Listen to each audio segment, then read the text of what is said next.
Elecciones primarias abiertas, simultáneas y obligatorias. Elecciones 2023. Cobertura especial de Radio Universidad, FM 90.1.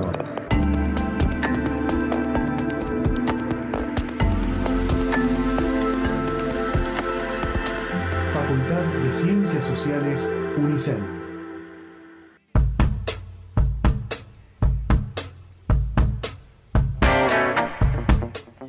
Continuamos aquí en el colectivo y ahora sí, nos metemos en este ciclo de entrevistas a los precandidatos a intendente en la ciudad de Olavarría. En esta oportunidad nos está visitando Agustín Mestralet, que será candidato local por una de las listas del Frente de Izquierda, que propone como presidente a Gabriel Solano y a Alejandro Bodart para la provincia. ¿Cómo estás, Agustín? Bienvenido. ¿Cómo estás? Buenas.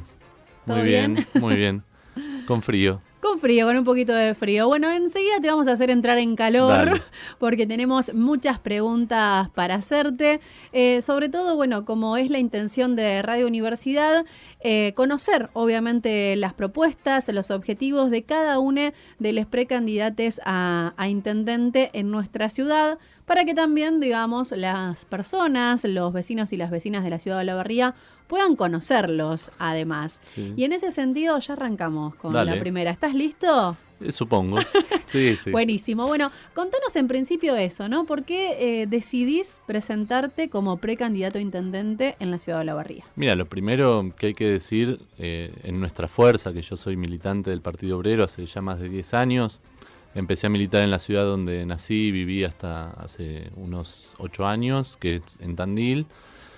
Allá también fui precandidato a intendente en 2015, hace ya casi 10 años, y siempre lo hice desde un punto de vista colectivo, ¿no? Nuestra militancia no es una militancia individual o de carrerismo o de tratar de buscar uno individualmente una posición política por medio de las elecciones, sino que es al contrario, es poner al servicio de la lucha colectiva, de la lucha popular, la candidatura y que nuestras voces sean en realidad las voces para transmitir las preocupaciones de vecinas, de vecinos, de trabajadores y trabajadoras que viven una realidad, muy, muy dura, muy difícil, y que nuestra lucha política por un gobierno de los trabajadores, por ser un gobierno acá en la Intendencia también, en Olavarría, refleje los intereses de esas mayorías. Las mayorías más agraviadas, más sumergidas en la pobreza, trabajadoras y trabajadores que por más que no estén en la pobreza, les cuesta llegar a fin de mes, viven las situaciones de explotación laboral, viven la desidia muchas veces en los servicios públicos por parte de los gobiernos que deberían financiarlos. Las situaciones que abordamos no ahora en las campañas, sino cotidianamente, porque nuestra militancia es todo el año y todos los años, y por las cuales damos una pelea en lo gremial, en lo barrial, en la defensa de la educación pública, de la salud pública. Entonces es una pelea colectiva y que toma esta expresión. Y los compañeros y compañeras del Partido Obrero acá en Olavarría me han elegido como precandidato a intendente, y también hemos votado en términos generales el orden, por ejemplo, de las candidaturas a concejal, las precandidaturas a concejal, que encabeza Jessica Almeida, acá a nivel local. Y así lo hemos hecho también en general. Vos hablabas de nuestros precandidatos recién a presidente, como Gabriel Solano, que va acompañado en la fórmula con Vilma Ripoll como vice. De Alejandro Bodart, que también va acompañado por candidaturas muy importantes en la provincia de Buenos Aires, como la de Romina del Pla, candidata a senadora, o Néstor Pitrola, candidato a diputado. Tampoco son expresiones de una candidatura individual personal. De hecho, nosotros, en un proceso que creo que es único, no solamente para la izquierda, sino para el resto de las fórmulas presidenciales que se van a enfrentar y de las candidaturas que hay en danza, nosotros hicimos un plenario el 17 de junio con más de 20.000 compañeras, compañeros, no todos militantes del Partido Obrero, no todos militantes del MST, que es el partido con el cual acordamos estas candidaturas, sino incluso de fuerzas de la izquierda, de movimientos populares, de lucha ambiental, de lucha de las mujeres, de la juventud. Y ese plenario de 20.000 personas fue el que terminó, después de un debate, de una discusión de comisiones, votando las candidaturas, obviamente acompañando la propuesta que se había hecho desde las organizaciones políticas, pero que termina, digamos, de darle forma a candidaturas que no son una expresión de búsqueda individual del poder, vamos a decirle de alguna forma, sino que son expresiones de una lucha colectiva que para nosotros como izquierda es fundamental, y sobre todo porque tenemos también un debate en la izquierda, ¿no? En algún momento por ahí vamos a entrar en ese debate, pero digo, nosotros queremos que la izquierda tenga una fisonomía clara de lucha, de organización del pueblo, de búsqueda de masificar esta pelea política por el gobierno, por un gobierno que represente el interés mayoritario en esta sociedad y que es el interés de la clase trabajadora. Bien. Y en ese sentido, Agustín, me resuena esto que vos mencionabas, que creo que también es uno de los valores que rescatan desde la izquierda y que tiene que ver en conseguir un gobierno de les trabajadores. En ese sentido, bueno, ¿qué es lo que cambiaría, ¿no? en la gestión, en particular en Olavarría, tener un gobierno de trabajadores y trabajadoras, por supuesto? Bueno, mira, partimos de una cuestión, de un contraste claro, ¿no? La gestión municipal y la gestión con los propios trabajadores municipales. Hoy yo trabajo en un espacio como docente, soy maestro y profesor de primaria, y trabajo en un espacio con trabajadores municipales, compartimos el espacio de trabajo. Y les preguntaba cuántos eran sus sueldos, cuánto era el sueldo inicial de un trabajador por 6 horas diarias, 5 días a la semana, y me estaban contando que es menos de 100.000 pesos, un sueldo de bolsillo. Y los últimos datos, por ejemplo, del sueldo del intendente de junio, ¿no? Muestran que él cobra más de 2 millones, con el aguinaldo, ¿no? Este mes. Pero, por ejemplo, estamos hablando de más de 1.200.000, 1.300.000 pesos mensuales. Una diferencia abismal, más de 10 veces lo que cobra un trabajador, que es el que día a día motoriza las actividades del municipio, los centros de salud, el hospital, las oficinas municipales, espacios como los centros de día, el hogar municipal. O sea, toda esa gente, esa masa de trabajadores y trabajadoras municipales, no está haciendo, digamos, ve claramente una diferencia abismal.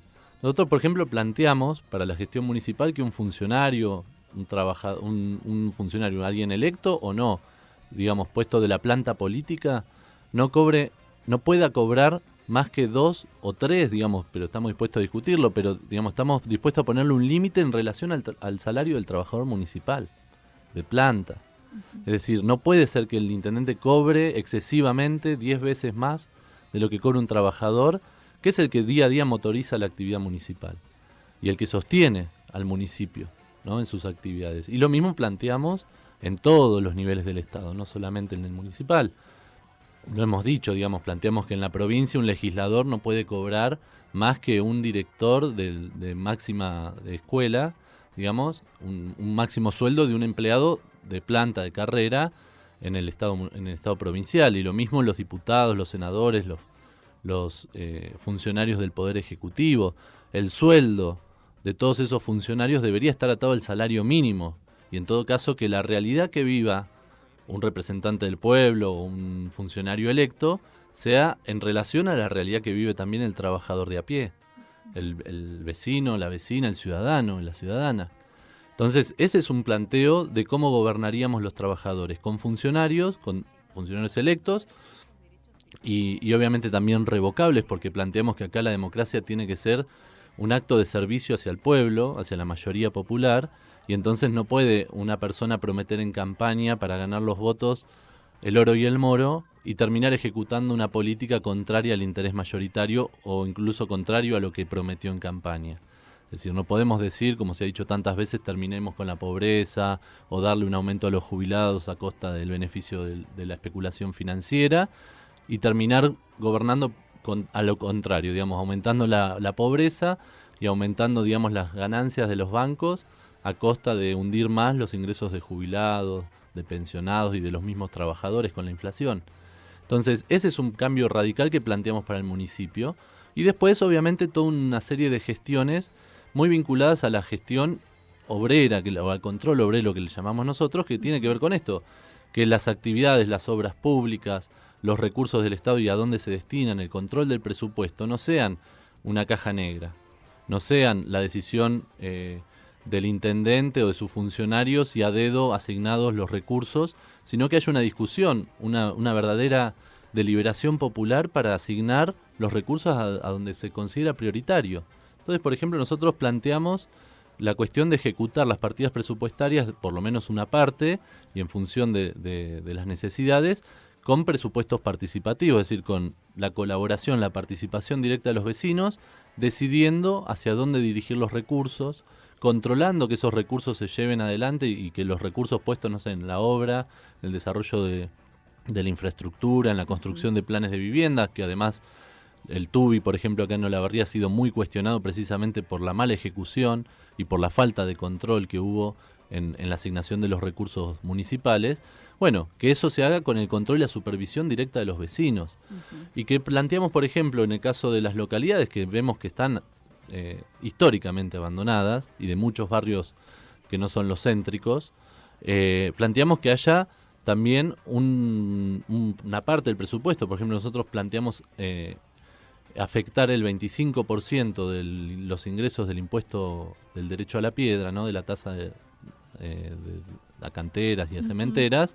Bueno, aplicarlo directamente, invertirlo en las localidades. Y que sea también por medio de propuestas vecinales en función de las necesidades que ven, de las obras que hagan falta en cada localidad y también de proyectos que a largo plazo o a mediano plazo permitan una reconversión productiva.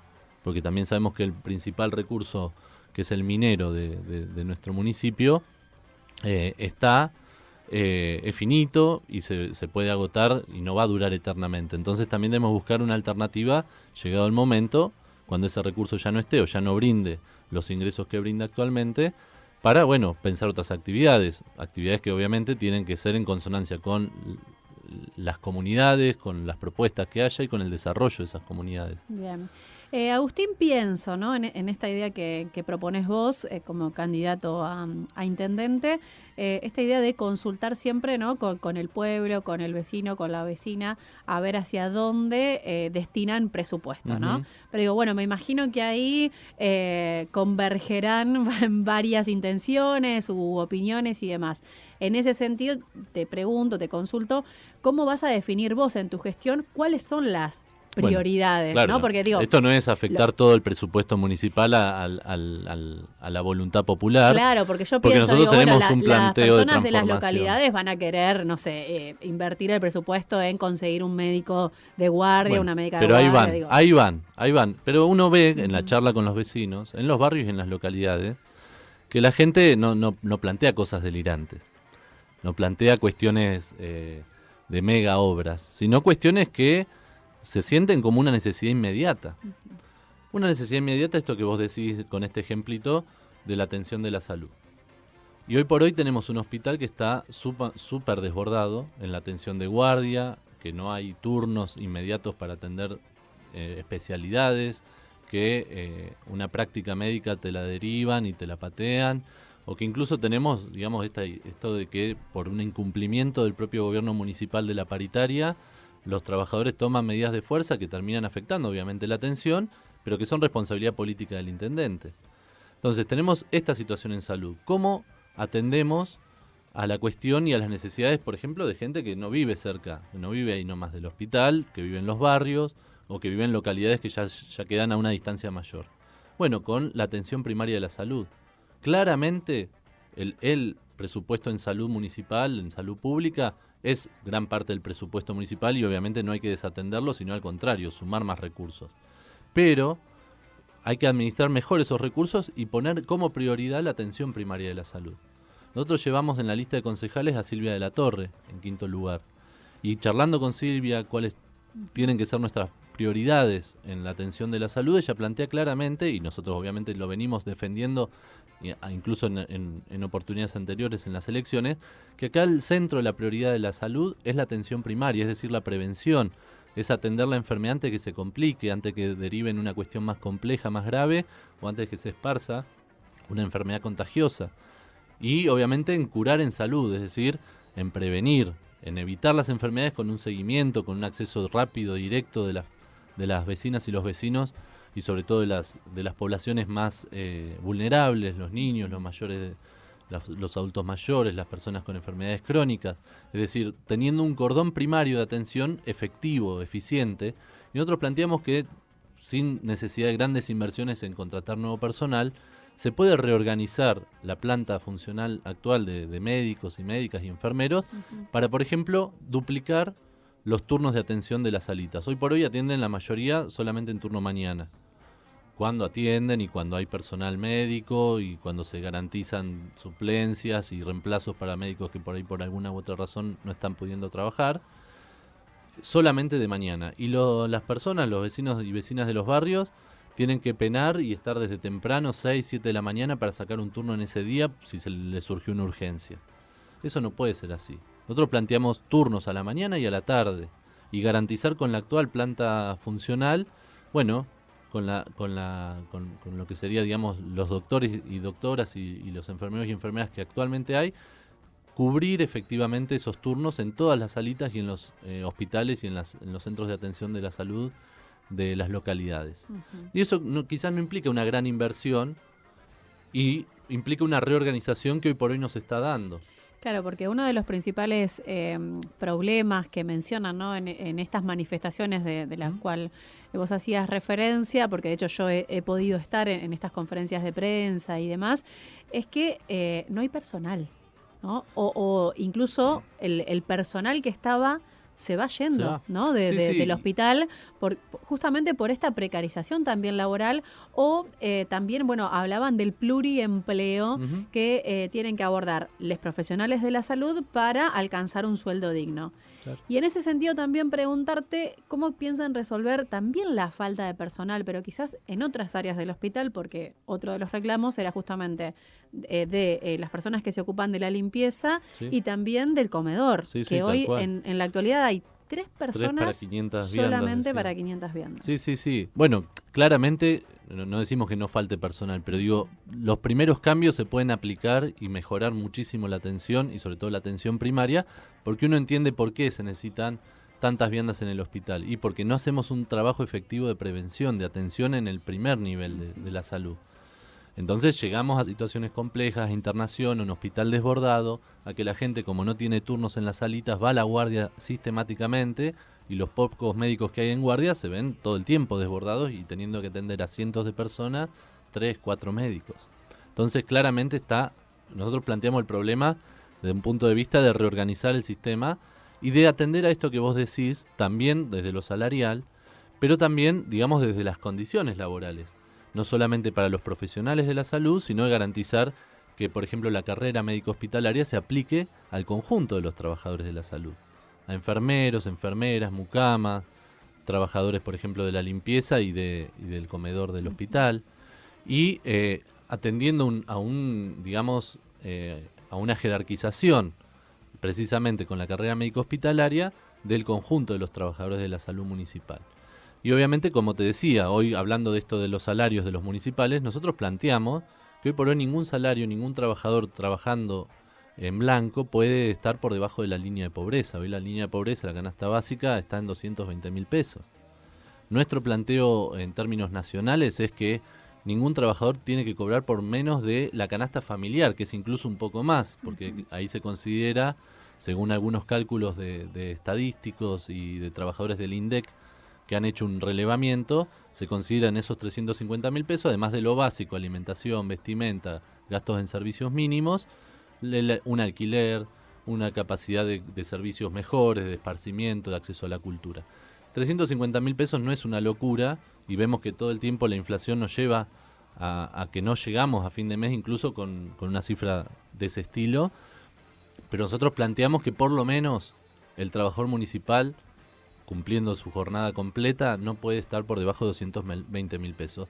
Y obviamente que un trabajador formado, con un profesional de la salud, tiene que estar muy por encima de eso, y se tiene que aplicar como una forma de reconocimiento de los trabajadores de la salud lo que reclamaban los trabajadores municipales, lo que reclamaban en esa conferencia previo al abrazo al hospital, que era, bueno, el cumplimiento de los acuerdos paritarios, las recategorizaciones de los trabajadores, que eso también implica un reconocimiento salarial, bueno, y el conjunto de las condiciones para el hospital y la contratación, en todo caso, de nuevo personal, que pasa en la cuestión de la salud, que hay una privatización encubierta y el Estado municipal termina siendo un factor que el gobierno municipal termina promoviendo esa privatización, porque al no ofrecerle un salario digno, buenas condiciones de contratación y de trabajo, obviamente los médicos, los profesionales que tanto tiempo estudiaron y se dedicaron al estudio para formarse, prefieren o tienen que trabajar en particular, donde cobran un poquito mejor y llegan a fin de mes,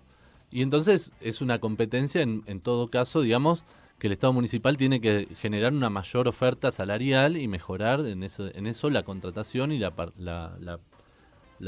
contratación y la permanencia de los profesionales en el hospital. Tal cual. Dijiste algo clave, Agustín, que te invito a que retomemos, ¿no? En esto de pensar el salario y demás. Hablaste de alquileres. Bien, buenísimo. La palabra ahí que resuena. Digo, Iba por ese es nuestro segundo punto, digamos. Tal cual. De la plataforma. La mayoría de las personas hoy alquilamos porque realmente es muy difícil acceder a construir nuestra propia vivienda. ¿Qué planes, qué estrategias tenés pensado para resolver, ¿no? de alguna manera esta situación? Y además pensando también, decíamos, en otras familias o en otra esfera de la sociedad que incluso, como decís, no llega a un salario digno. No, porque no tiene un trabajo mínimamente estable, en blanco. Y precisamente esto es una cuestión que necesita un abordaje integral para la clase trabajadora, la cuestión de la vivienda, la cuestión habitacional. ¿Por qué? Porque hoy no es que no es dueño de su propia casa aquel que no tiene un ingreso, que no tiene capacidad de ahorro. Es que no hay capacidad de ahorro en la clase trabajadora, por los bajos salarios, por los niveles altos del alquiler, de los precios en general, y entonces hay que abordarlo integralmente. Y no solamente desde las promesas, que nosotros obviamente también lo planteamos, que hay que hacer viviendas, pero hay que hacer viviendas populares, es decir, planes de vivienda que no sean solamente pensando en el trabajador en blanco, con cierta antigüedad y con un nivel de ingreso superior a la media. Porque hoy tenemos salarios, en promedio, que están por debajo de esa canasta de pobreza que hablábamos recién. O sea que hoy un trabajador en promedio cobra 100.000, 110.000 pesos, y se queda obviamente por fuera, por ejemplo, de planes de vivienda como el Procrear, o ni hablar del TUBI acá a nivel municipal, porque encima ahí te exigen un ahorro previo y una licitación donde vos tenés que poner como mínimo 1.000.000 de pesos para entrar a poder acceder, ser claro, parte del sorteo.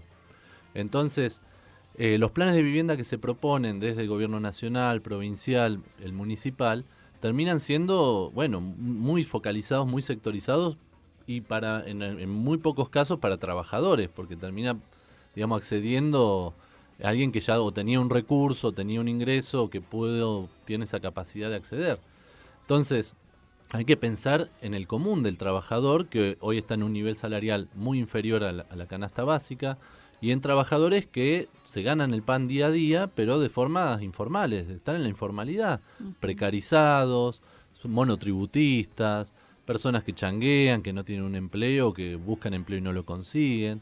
Y entonces esa gran parte de miles de familias estamos hablando. Acá en Olavarría el cálculo, digamos, que es muy estimativo y en algún punto muy pijotero, para llamarlo de alguna forma, estamos hablando de por lo menos 3.000 familias que no tienen su vivienda propia y que pasan distintas situaciones habitacionales. Y muchas de ellas alquilan, es como vos planteás. Y no les alcanza para sostener un alquiler más o menos digno y tienen que ir mudándose porque dejan un espacio porque les aumenta el alquiler y van a otro y cada vez más precario y cada vez más hacinados y buscan la forma de no tener que pagar alquiler y se juntan familias en una misma casa o van a la casa de los padres o viven en el mismo terreno tratando de construirse algo propio. Y todas esas situaciones obviamente que después, además de ser un problema en la solución de la cuestión habitacional y en generar un problema habitacional, después terminan siendo caldo de cultivos de un montón de otros problemas. Problemas de salud por las malas condiciones habitacionales, problemas de violencia, problemas de conflictos, problemas de abuso, ¿no? Pues se termina conviviendo en una casa un montón de familias distintas y muchas veces durmiendo en una misma habitación un montón de gente. Entonces, partiendo de una solución integral a la cuestión habitacional, incluso podemos mejorar situaciones sociales que empiezan a verse cada vez con mayor preocupación. Entonces, ¿cómo plantearíamos nosotros la solución? ¿Cómo atenderíamos la cuestión del alquiler, de lo caro que están los alquileres? Nosotros planteamos que tiene que haber una tasa especial y progresiva a la vivienda ociosa, porque no es que faltan viviendas. De hecho, se calcula que en todo el país y en la provincia de Buenos Aires fundamentalmente ha crecido el 300% de la cantidad de viviendas cuando la población ni siquiera se ha duplicado en estos últimos 10 años. Entonces, ¿qué pasa? Hay una inversión especulativa con respecto a la vivienda. Ya no es la vivienda un bien de uso para garantizar o para solucionar un problema que es donde vivir, sino un bien especulativo. Se invierte como reserva de valor. Y acá tenemos el ejemplo en La Barriga, que se han construido edificios enteros de departamentos donde con mucha suerte la mitad está ocupado. Y la otra mitad, bueno, forma parte de ese mercado inmobiliario que, como hay una necesidad muy grande de alquileres y hay muy pocas viviendas o departamentos en alquiler, porque se invirtió en eso no como una forma de obtener siquiera un ingreso por el alquiler, sino en términos de reserva de valor y en términos de especulación inmobiliaria, entonces los alquileres suben y no paran de subir y mucha gente se queda colgada de un pincel y sin poder alquilar, o cada vez con muchas más dificultades para alquilar. ¿Cómo terminaríamos o cómo empezaríamos a resolver ese problema? Un impuesto especial no al que tiene un departamento en el fondo de su casa, un jubilado, por ejemplo, que se construye algo para sumarle a la jubilación un ingreso extra, sino de los grandes acaparadores, los grandes propietarios y que tienen más de una propiedad y que no la están poniendo en alquiler, bueno, un impuesto especial y progresivo, al que tiene 5 menos impuesto que al que tiene 10 viviendas en alquiler y no las está poniendo, o 10 viviendas ociosas y no las está poniendo en alquiler. Entonces, de esa forma, promover que un poco ingresen más viviendas en alquiler y que baje un poco el nivel de los alquileres y sobre todo la suba permanente de esos alquileres. Ese es como un primer punto. La otra cuestión es atender a la demanda habitacional de los sectores más empobrecidos.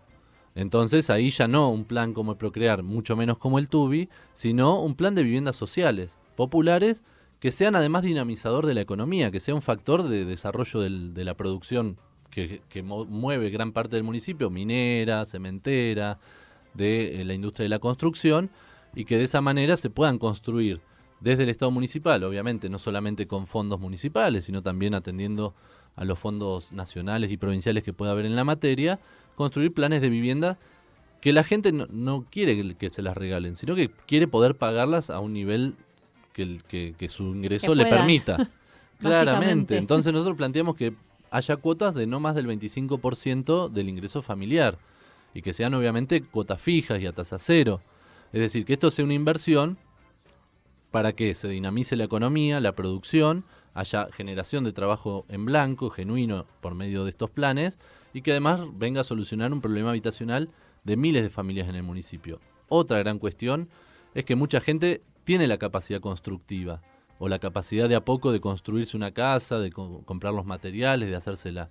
Y hoy por hoy no hay acceso a la tierra, porque es tan caro la cuestión especulativa de la vivienda que hasta los propios terrenos se han valorizado en dólares y muy rápidamente han crecido los precios. Y lo peor de todo es que esto se suma al Estado.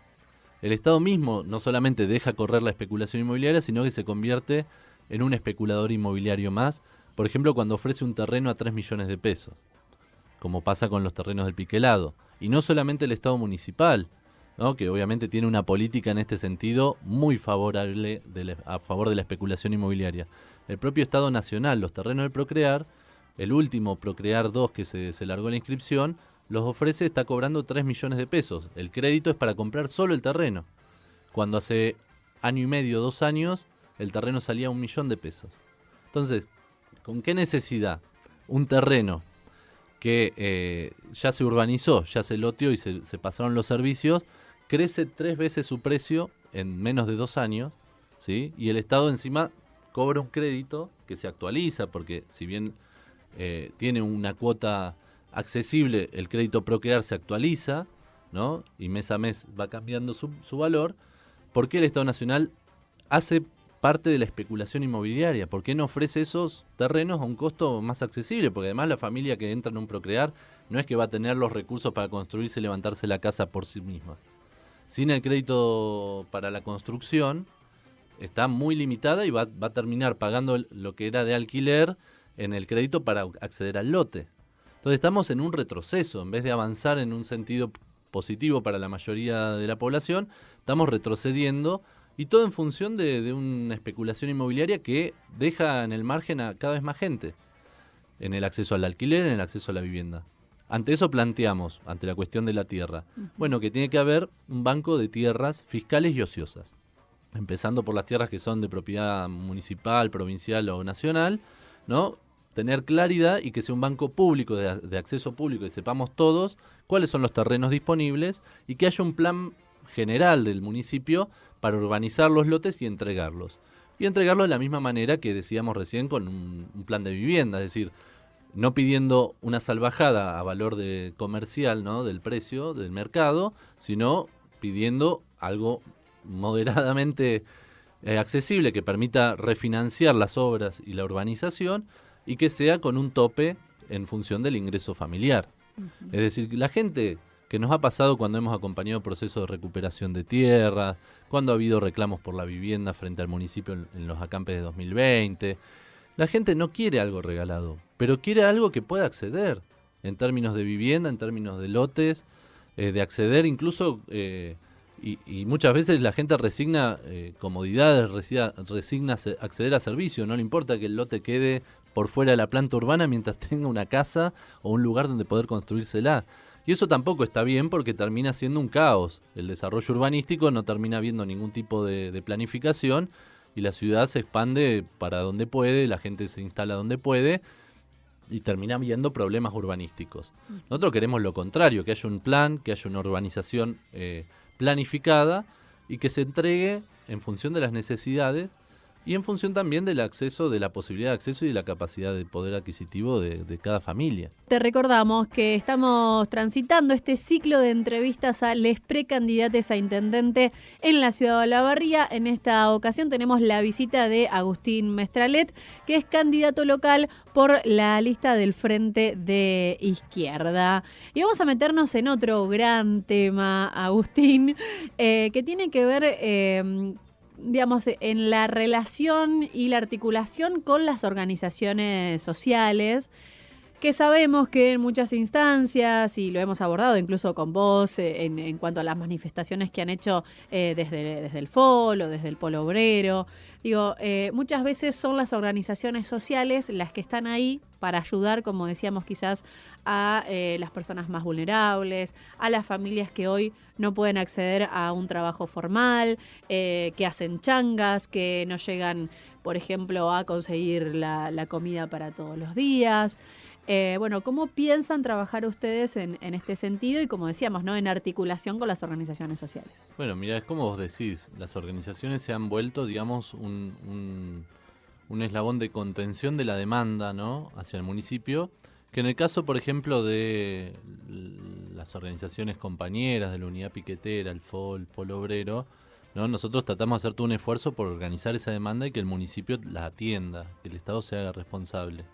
Y que entonces, bueno, no convertirnos las organizaciones, los militantes populares que estamos en los barrios, en, bueno, un asistente social al cual el municipio le terceriza la actividad y la asistencia, ¿no? Y tratamos de hacerlo en todos los niveles. No solamente le reclamamos al municipio, sino a nivel nacional, a Desarrollo Social de la Nación. Hemos hecho múltiples manifestaciones en este sentido y reclamos. Obviamente que nosotros reivindicamos el rol que juegan las organizaciones populares y sobre todo las organizaciones populares que buscan y con independencia política de los gobiernos dan una lucha porque haya una atención a las demandas y a las necesidades. La necesidad de trabajo es fundamental.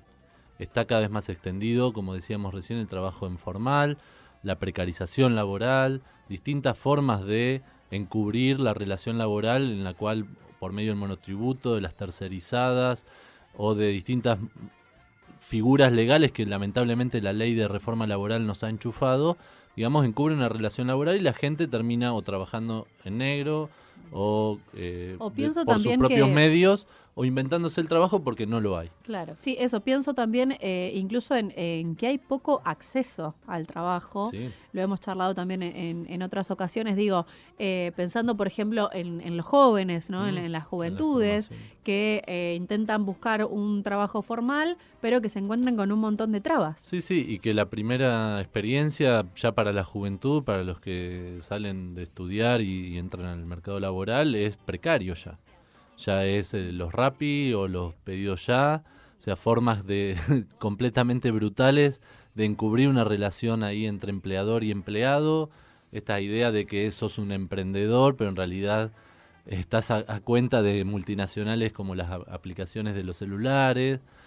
Bueno, todo este tipo de trabajos que en realidad buscan abaratar la mano de obra, porque es digamos, es un proyecto mundial el que impulsa las patronales en todo el mundo, ¿no? De abaratar la mano de obra, de terminar con derechos laborales que han llevado años de lucha y de sudor y de esfuerzo de los trabajadores conquistar, con eliminar la organización sindical, la posibilidad de una protección frente a la imposición patronal, ¿no? De las condiciones laborales y salariales. Y bueno, contra todo eso nosotros militamos y luchamos en los gremios donde hay relaciones formales laborales, ¿no? Donde la gente trabaja en blanco, bajo convenio, y también en las situaciones donde esto no se produce. Entonces, desde el Polo Obrero, por ejemplo, lo que practicamos, ¿no? Y lo que tratamos de enseñar y de organizar es que venimos a ser como una especie de sindicato de los que no pueden tener un sindicato porque no hay una relación y un trabajo bajo convenio. Y bueno, nuestro reclamo es por la generación de trabajo. En un primer punto vamos a eso y a todas las demandas que los trabajadores de los barrios no tenemos solucionados, todos los reclamos como pueden ser las obras, como las obras de infraestructura, la llegada de servicios. En Olavarría, los últimos datos del Censo Nacional demuestran que casi la mitad de la población no tiene acceso a la red de cloacas. Entonces ese es un reclamo que uno lo ve en los barrios. No sabría decirte exactamente hasta dónde llega y qué barrios quedan incluidos, que a veces es una parte del barrio y otra no, la parte de las avenidas sí, la parte dentro de los barrios no, perdón. Entonces, la demanda, por ejemplo, de cloacas, la demanda de luminarias, la demanda de cordón cuneta y asfalto, la demanda de más vivienda y más acceso a los lotes, como charlábamos en el bloque anterior, son demandas que vamos a organizar en los barrios y que las dirigimos al gobierno municipal, no en la idea de ser nosotros los gestores de esa solución o de la intermediarios de la asistencia, al contrario. Nos gustaría un Estado municipal que resuelva esos problemas, empezando por el trabajo, porque entendemos que el trabajo, así como yo lo comentaba en el tema de la vivienda digna, resuelve un montón de otros problemas, que cuando no están resueltos, el trabajo y el acceso a la vivienda, empiezan a aparecer otros problemas asociados. Y bueno, la falta de trabajo, obviamente, el hambre, la miseria en la que se vive, la imposibilidad de un progreso social, la imposibilidad incluso de un estudio. Porque muchas familias necesitan que los chicos a una corta edad, adolescentes o preadolescentes, empiecen a trabajar para sumar un mango más a la casa o colaboren con las tareas. Te hago otra consulta también que me surge mientras te escucho y mientras voy pensando también en otras entrevistas que venimos haciendo, ¿no? A los precandidates. Digo, hablas de hacer obras que son necesarias. Bueno, hablábamos de el acceso a las cloacas, por ejemplo, que también es una demanda histórica en la ciudad de Olavarría. Digo, ¿pensás que puede alcanzar el presupuesto a nivel local y municipal? Y si no es así, digo, ¿cómo pensás también trabajar, digamos, como decíamos, en articulación también con el gobierno provincial o nacional? No, claramente, a ver, los recursos salen de la población trabajadora olavarriense, lo que pasa es que no todos van a las arcas municipales. Gran parte de los impuestos que se recaudan van a provincia y a nación. Entonces muchas veces es una cuestión de que esa coparticipación que llega de los fondos nacionales y provinciales se invierta adecuadamente, como decíamos hoy, en las necesidades prioritarias. Y que se haga de una forma que bajo control de los vecinos y vecinas no haya problemas como los que tuvimos en una infinidad de licitaciones públicas que ha alargado este gobierno y que terminan siendo una estafa y un fraude. Y seguramente, y no tengo pruebas, pero tampoco tengo dudas, de que muchas veces terminan formando parte de un esquema de corrupción. O sea, no por nada tuvimos el escándalo de la venta fraudulenta de los terrenos, el robo de los vales de mercadería en desarrollo social. O sea, ¿por qué? Por falta de control. Nosotros, por ejemplo, planteamos, en relación a esto de los movimientos sociales, que tendría que haber una investigación pública y abierta a las organizaciones barriales, vecinales y sociales que intervienen en el territorio, que son parte, como decíamos, de esta asistencia y de este intento de que haya una respuesta a las demandas sociales, por ejemplo, en la investigación de la corrupción o de la defraudación con las tarjetas Cabal. Y no la hubo. Y al contrario, toda la información se presenta, digamos, hacia la justicia y por parte del gobierno internamente en una investigación donde ellos manejan las pruebas. No hay realmente una seriedad y una transparencia en esa investigación, y uno tiene derecho a dudar de hasta dónde llega la implicancia de los funcionarios que sí quedaron en el gobierno y no, por ejemplo, de Rosales, que ya renunció. O lo mismo pasaba con la venta fraudulenta de terrenos, con la renuncia de Ciancio. Es decir, si no hay un control popular vecinal de las acciones e incluso de las obras, de la infraestructura, de la inversión de los fondos municipales y de gran parte del presupuesto municipal que se va en obras, bueno, vamos a seguir teniendo defraudación, estafas, corrupción, empresas que licitan y después no cumplen. Entonces nosotros planteamos, bueno, a la inversa, con el control popular y además con, incluso sin necesidad de licitar a un privado en la obra pública, sino que sea el propio Estado el que impulse y que contrate y que tenga áreas del municipio dedicadas por ejemplo, al desarrollo de un plan de vivienda. Porque eso es algo que no es que se va a hacer en una sola vez, sino que hay que desarrollarlo en un periodo extenso, en un término de largo plazo para llegar a cubrir la demanda habitacional. Cuando hablas de control vecinal, ¿a qué te referís? Bueno, por ejemplo, comisiones, control, a ver, tenemos algo interesante que tiene la barría, además de las organizaciones sociales, ¿no?, de los movimientos barriales o movimientos populares, es que tiene un amplio desarrollo de las sociedades de fomento. Y si bien el fomentismo ha siempre estado, digamos, muy influenciado por los gobiernos municipales, porque han sido como una plataforma de desarrollo político, no solamente del gobierno de Gali, anteriormente con Echeverri, con el padre, no solo con José, sino con Helios, y el vecinalismo ha sido muchas veces, digamos, una forma de militancia política encubierta. Sí hay un vecinalismo independiente, o hay vecinos preocupados que toman cartas en el asunto en la sociedad de fomento, y podemos partir de ahí, de las vecinas y vecinos ya organizados en sociedad de fomento, en juntas vecinales, que conocen la realidad del barrio, las necesidades, y obviamente después la participación vecinal abierta. Y digamos, si hay una obra en un barrio, qué mejor que esa obra la controlen los propios vecinos, que están todos los días viendo si se hace o no se hace, si se hace bien o se hace mal, si se gasta más o menos. Y no solamente de los vecinos, sino también de los propios trabajadores, ¿no?, de los trabajadores que hacen esa obra y que también por medios sindicales o gremiales pueden elegir delegados, ver no solamente que se cumplan las obras, sino las condiciones laborales de contratación, combatir la informalidad laboral también por esa vía, y que entonces las cajas municipales y la inversión de fondos municipales no sea una caja de negocios para algunos empresarios amigos o que ganan las licitaciones, sino que sea realmente una inversión en función de la necesidad mayoritaria. Y esto pasa también, y lo quiero dejar bien en claro, no solamente respecto a la obra pública, sino al conjunto de las licitaciones municipales, fundamentalmente en los servicios. Uno lo ve claro, pero clarito, en la cuestión del servicio de agua y cloacas.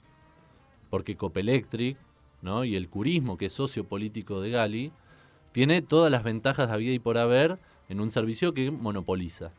Y obviamente uno no va a pretender que haya libre competencia en el servicio de agua potable o de cloacas, porque no vamos a hacer 20 redes por cada empresa. Pero lo que tendría que haber es un servicio municipal, no un negocio privatizado por medio de las concesiones, ¿sí?, hacia encima socios políticos del intendente.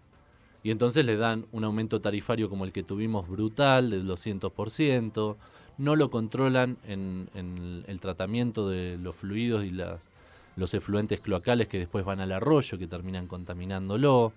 Le dan todas las ventajas sin ningún tipo de obligación.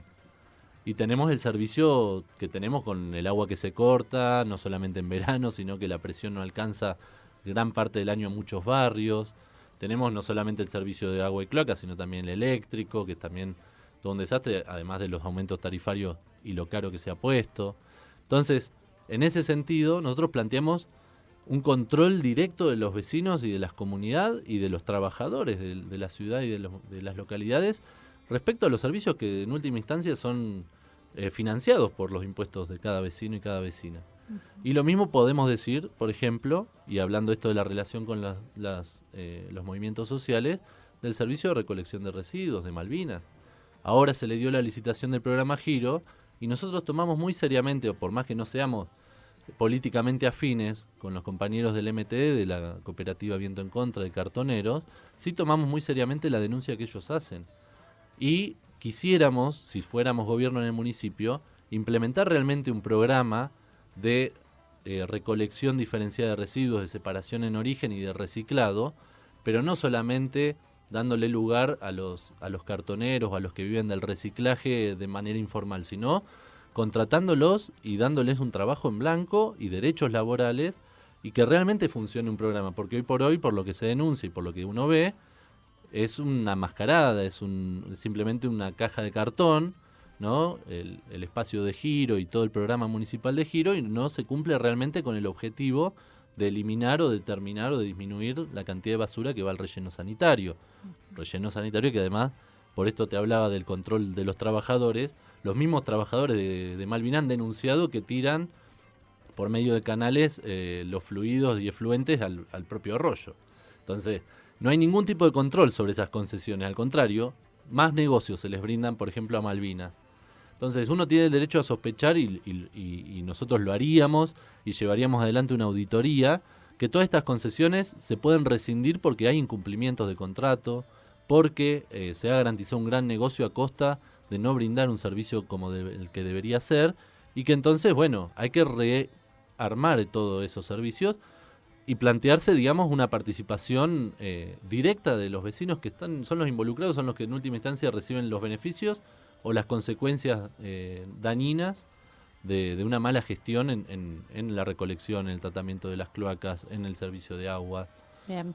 Agustín, se nos pasa el tiempo. Perdón. Nos queda la última para abordar y te pedimos un poquito más de resumir, obviamente, tus propuestas.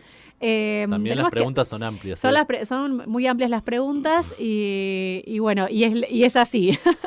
Te preguntamos la última, que tiene que ver con la inseguridad, ¿no? Que también le hemos preguntado a las demás personas que han pasado por este ciclo de entrevistas. ¿Cómo piensan abordar esta cuestión ustedes también? Bueno, mira, en primer lugar, nosotros tenemos un planteo muy distinto, diametralmente opuesto a los planteos represivos de reforzamiento de las fuerzas de seguridad, porque entendemos, y lo vemos claramente, en Olavarría está presente, pero fuertemente en lo que pasa en Santa Fe, en el conurbano, que en realidad si hay delito organizado, crimen, circulación de la droga y narcotráfico, es porque hay una complicidad de las fuerzas de seguridad que deberían estar controlándolo con los sectores criminales que delinquen. Es decir, no creemos que sean más fuerzas de seguridad la solución a el problema de la inseguridad, sino al contrario, el libre acceso, el libre hacer de esa fuerza de seguridad para entrar en complicidad. Uno puede decir, bueno, quizás no es estructuralmente, no toda la institución, pero sí las cabezas, ¿no? Los jefes, los comisarios, los líderes de la fuerza de seguridad con las bandas narco, las bandas criminales, y que es el gran problema de la descomposición, por ejemplo, en nuestra provincia, de la policía bonaerense. Nosotros hemos acompañado, por ejemplo, a la familia de Dayana Bregú en La Prida, que fue asesinada en la comisaría de La Prida por los policías. No tenemos ninguna duda, digamos, de eso. ¿Por qué es ese grado de impunidad de las fuerzas de seguridad que lleva a cometer delitos contra la juventud, casos de gatillo fácil, de apremios y torturas en las comisarías, de cárceles? Esto, digamos, lo hacen porque hay una impunidad total que les da, digamos, el propio hecho de ser ellos mismos parte muchas veces de la delincuencia o amparar la delincuencia. En un nivel la fuerza de seguridad, en un nivel también los fiscales y los jueces, las fuerzas políticas que dirigen el territorio. Entonces, entendemos que acá, si hay una descomposición social tan grande con la inseguridad, es porque se ha amparado y se ha garantizado la impunidad de todos estos crímenes desde el propio sistema y desde el propio poder político, de las fuerzas represivas, de la justicia.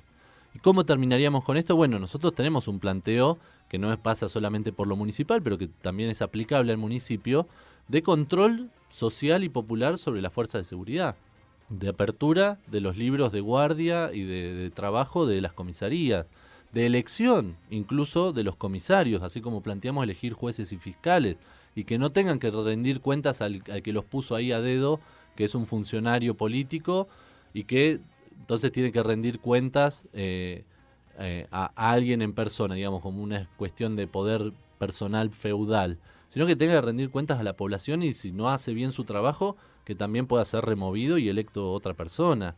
Entonces planteamos seriamente que acá, si no abordamos la cuestión del control de la fuerza de seguridad, difícilmente solucionemos los problemas de inseguridad.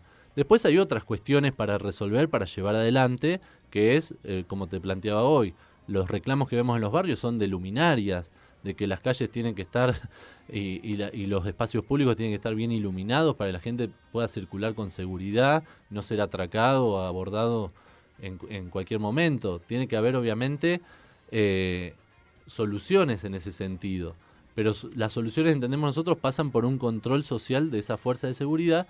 Y además nosotros metemos acá en la cuestión de seguridad el abordaje de la violencia de género, por ejemplo, sobre lo cual se habla poco en términos de seguridad. Se habla como una especie de tema aparte, ¿no?, que es exclusivo o excluyente de las mujeres y las disidencias sexuales o de género. No, para nosotros es parte de un problema de seguridad porque también forma parte del mismo andamiaje de impunidad. Es decir, no hay control sobre las denuncias, no hay un seguimiento de las denuncias cuando hay denuncias, no hay un seguimiento al violento, a la persona que es una amenaza para otras personas y para las mujeres y sus familias. Entonces, obviamente, eso ampara el escalamiento de la violencia. Como no hay ningún control, ninguna persecución, ningún tipo de apercibimiento, las amenazas se convierten en un hecho de violencia y en un femicidio. Y tenemos en Olavarría casos muy sonantes, muy recientes y muy conmovedores de este tipo de violencia y de femicidios gravísimos. Y de femicidios que retratan de alguna u otra manera esos lazos de impunidad entre los violentos, las fuerzas de seguridad, sectores del poder político y judicial. Entonces, ante eso, una de las cuestiones que nosotros sostenemos es que también hay que atender la cuestión de la violencia de género y atenderla efectivamente, integralmente, y por eso planteamos centros de atención integral para mujeres, disidencias, con profesionales, con asesoramiento legal gratuito, con psicólogos y personal y trabajadoras sociales formadas para acompañar a las personas que son víctimas de la violencia, y obviamente un sistema que no revictimice a las víctimas, que no ponga el eje en, bueno, hacete cargo vos de tu control y de tu seguridad con un botón antipánico, sino que realmente supervise a los que están siendo la amenaza, a quienes son denunciados, que haya, digamos, algún tipo de justicia y de atención a las denuncias, porque se pide que denuncien, pero después se garantiza la completa impunidad o gran parte de la impunidad para los violentos en este sentido. Y déjame completar en relación a esto, porque nos parece, y me lo salté cuando hablábamos de salud, otro tema que nosotros vemos muy preocupante es el crecimiento del consumo problemático de drogas. Y no lo tomamos como un tema de seguridad o algo que haya que penalizar, porque entendemos que el que consume es un adicto, tiene una enfermedad, el que consume de manera sistemática y como problema, y que no hay que recargar las tintas en el eslabón más débil, sino que si queremos acabar con el narcotráfico, con el negocio que descompone la sociedad y a la juventud sobre todo, pero digamos al conjunto, ¿no? Tenemos que atender al problema de salud que tiene la persona que cae en el consumo problemático de drogas, y obviamente no penalizarla, no perseguirla con el Código Penal, sino atender el problema de salud que existe ahí. Y ante esto somos, creo que los únicos que lo hemos planteado, y lo hemos planteado en otros municipios de la provincia, tiene que haber centros municipales de atención a los consumos problemáticos, que de hecho, salvo el CPA, no hay ninguna instancia pública, y bueno, el hospital que pueda atender, pero no de manera sistemática hacer un acompañamiento, salvo el CPA que ya está desbordado. Después lo que hay son organizaciones sociales, claro, atendiendo el problema, que obviamente no les podemos enchufar la responsabilidad de ser una solución, porque además estaríamos tercerizando la atención y la solución a la cuestión de las adicciones en organizaciones que no son el Estado. Acá se tiene que hacer cargo el Estado municipal, invertir y poner en pie un centro municipal de atención a los consumos y obviamente dotarlo de profesionales Y sobre todo lo decimos esto porque en los barrios es sistemático, aparecen problemas de consumo y a edades cada vez más tempranas. Y obviamente eso termina repercutiendo en el sistema de salud, termina llegando al hospital o a los centros de atención primaria, pero tampoco hay profesionales o dispositivos médicos y de salud adecuados para atender las adicciones. Y el único lugar que teníamos, que era Cumelén, el Centro de Internación y Rehabilitación, terminó cerrando, obviamente por los problemas que tenía, por esta cuestión de la tercerización de la asistencia, porque no termina habiendo un control real de lo que pasa ahí dentro y terminan pasando barbaridades. Y la mejor forma de atender esto es que haya un espacio público municipal para que cualquier persona con consumos problemáticos pueda ser atendida, incluso y sobre todo los menores, que hoy por hoy es muy difícil trabajar desde ese punto de vista. Agustín, se nos termina el tiempo. Sí, no hay problema.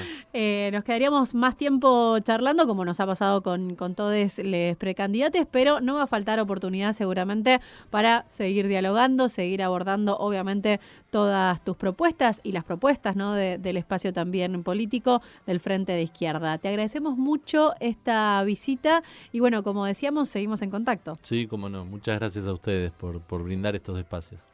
Así pasaba con nosotros Agustín Mestralet, precandidato por el Frente de Izquierda, y así continuamos con este ciclo de entrevistas que estamos desarrollando desde Radio Universidad y en particular desde el colectivo. Seguimos escuchando algo más de música y ya regresamos.